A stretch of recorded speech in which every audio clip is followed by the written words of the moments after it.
Assalamualaikum teman-teman, apa kabar? Gimana kabarnya? Alhamdulillah, baik ya, aku juga baik banget. Seperti biasa loh teman-teman, kita kakeboan. Ini minggu yang keempat, aku habis belanja, aku beli beras sama beli makanan buat seminggu ini. Cuma sebelum belanja aku mampir dulu ke taman dekat rumah. Ini bagus banget, bunganya bunga plum lagi mekar ya teman-teman, lagi musimnya. Bentar lagi sih mau selesai nih musimnya. Lumayan sih buat refreshing. Iya, bawa bento, terus makan di taman udah cukup, jadi nggak perlu ngeluarin biaya sama sekali. Oh ya teman-teman, sebelum kakeboan, aku dengar-dengar di sana tuh lagi ramai sekali ya tagar tak kabur aja dulu. Eh, Mungkin ini kesempatan apa yang baik ya teman-teman untuk kabur aja dulu. Aku ngerasain banget di sana juga sulit banget cari kerja, dan 2 tahun kemarin aku sempat coba pulang ke Jakarta, tapi akhirnya di Jakarta tuh aku makan tabungan untuk memenuhi biaya hidup ya teman-teman. Iya, aku coba di sana ternyata nggak bisa juga. Jadi aku biaya hidup tuh dari tabungan.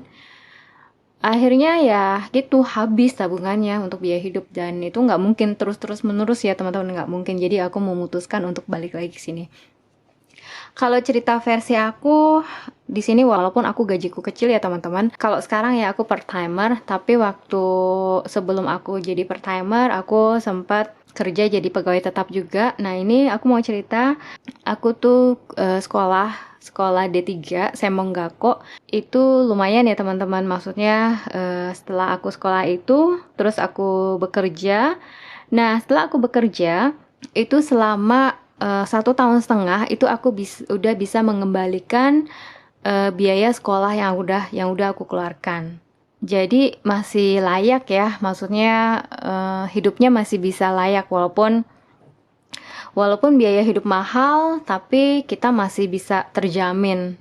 Seperti kesehatan dan lainnya itu kita masih bisa terjamin. Tetapi kalau di Indonesia, aku kemarin menguliahkan ponakan itu lumayan mahal ya. Jadi pas aku lihat ponakan udah kerja, aku lihat apa pendapatannya, kalau aku hitung-hitung itu untuk bisa ngembaliin biaya kuliahnya aja itu lama banget teman-teman, dengan gaji nominal gaji yang didapatnya. Belum yang kebutuhan lain-lainnya gitu. Jadi kalau teman-teman mau kabur aja dulu ya ambil aja pengalamannya. Apalagi di Jepang itu untuk pekerjaan nggak membatasi usia. Tapi teman-teman kalau mau belajar ke sini, misalnya mau masuk sekolah bahasa di sini, itu kebanyakan sekolah bahasa di sini sampai usia 35 tahun. Ada yang enggak membatasi, tapi itu sedikit banget.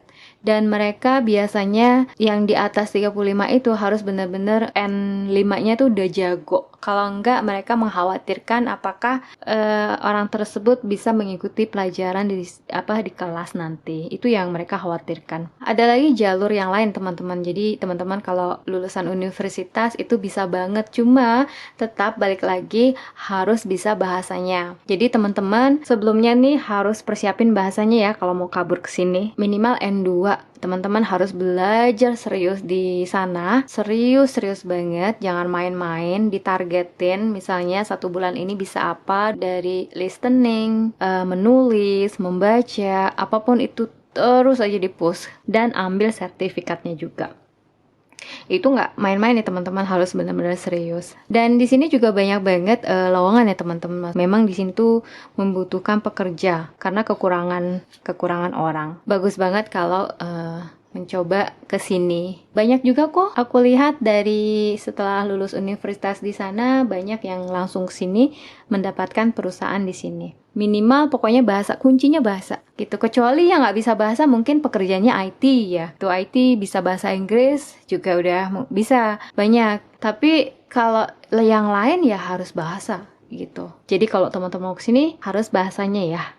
Cari-cari informasi sebanyak-banyaknya tentang di sini, pekerjaannya di sini, apa yang mereka butuhkan gitu. Apalagi kan sekarang zamannya sosial media, zamannya udah dimudahkan. Gunakan kesempatan ini sebaik-baiknya. Jangan disia-siain teman-teman. Jadi kalau teman-teman mau kabur aja dulu, riset yang dibutuhkan di sini dan bahasanya. Itu aja. Terus persiapkan dari jauh-jauh hari, dibikin targetnya, terus belajarnya setiap hari itu belajar apa aja, ditulis semuanya. Jadi teman-teman semangat ya. Nah, aku udah buka Excel, jadi aku mau langsung kita tulis-tulis di sini ya. Nah, ini di sini aku beli beras ya teman-teman, aku beli beras. Iya, beras udah mahal banget loh. Yang 3 bulan yang lalu masih 3 ribuan, sekarang udah 4 ribu. Naiknya bener-bener ya Allah, naiknya. Iya, tadi kan aku mau beli 10 kilo ya, cuma kalau aku beli 10 kilo uangnya kurang. Jadi oke lah, 5 kilo juga cukup kan gitu. Jadi aku beli 5 kilo. Jadi 5 kilonya ini 4 ribu. Terus sama makanannya ini 4.986. Jadi aku minggu terakhir cuma beli ini doang ya teman-teman. Aku langsung ke biaya variabelnya ya. Ini biaya variabel, aku udah tulis di sini dan semua makanan foods-nya itu yang terpakai adalah 17.881.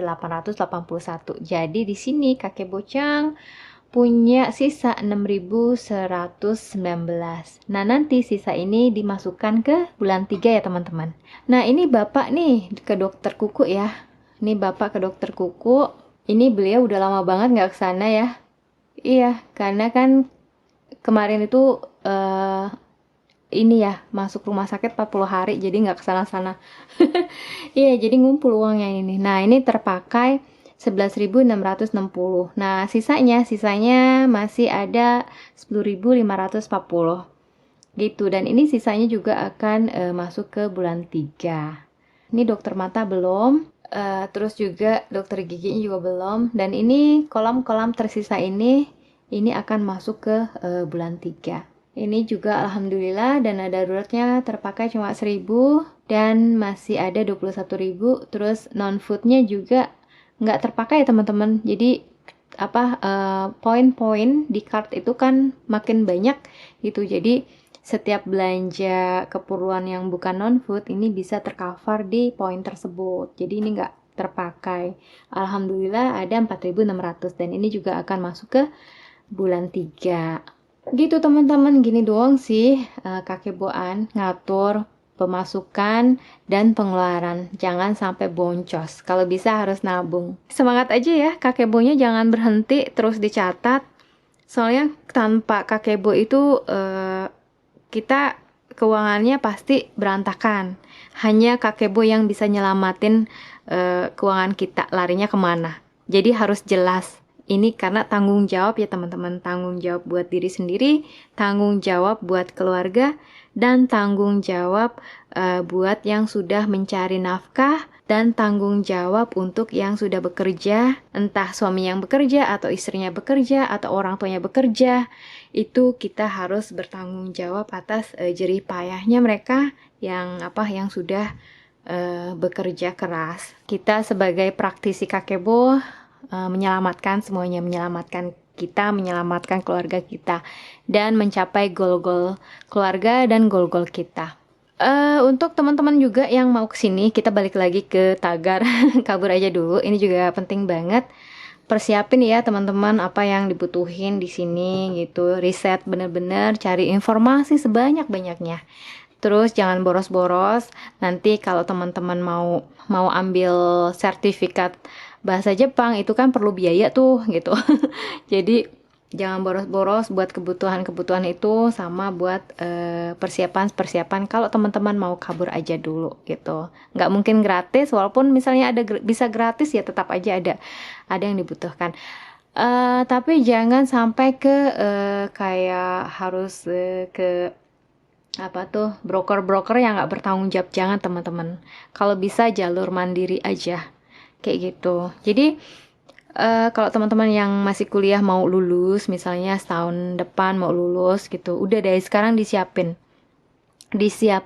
persiapannya setahun sebelumnya, 2 tahun sebelumnya itu dipersiapin matang-matang kayak gitu. Kalau waktunya sedikit sempit, berarti kita harus work hard, harus harder lagi, belajarnya harus kuat lagi, harus semangat lagi. Pokoknya harus di-push, itu dibikin target.